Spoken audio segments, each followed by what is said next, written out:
What exactly defines a niche service as niche?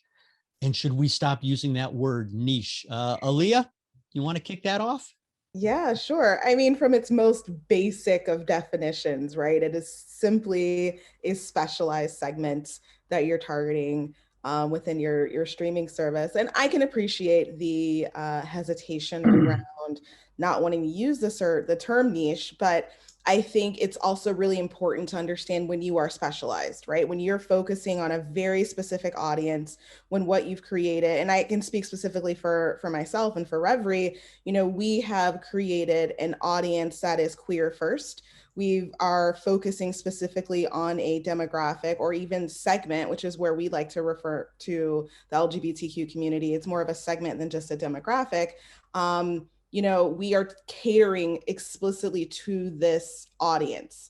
And so we want this audience to know that this is a space for them and it is a space that is created for them. And I think when we ignore sort of that specialization, it makes it more difficult to help the audience know exactly who you're for. And so for us, I think it's really important that we are focusing and being very targeted towards our audience and letting them know, hey, we're here and we were created explicitly for you. There are thoughts on what defines a niche service and whether or not that word is even applicable anymore. I think one of the challenges with it is there tends to be this preconceived notion of sizing. When people talk about niches, they think small. Sometimes even people think irrelevant, and that's incorrect, right? The sizings can be huge, and so that's always the challenge. Is I always find it's really more. I always define it as it's a commonality of interest or belief or lifestyle or whatever it may be that kind of unites people and brings people together.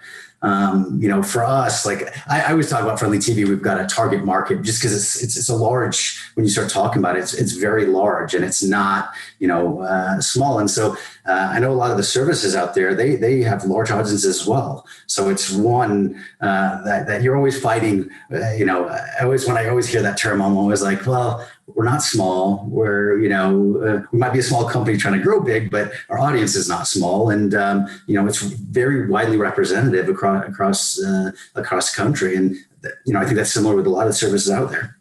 I'd like to piggyback a little bit on what Basil just said about the misconception around the audience and the size of the audience, because when we think about, at least for Reverie and the LGBTQ audience, like our disposable income is $965 billion in the US alone and 5 trillion globally.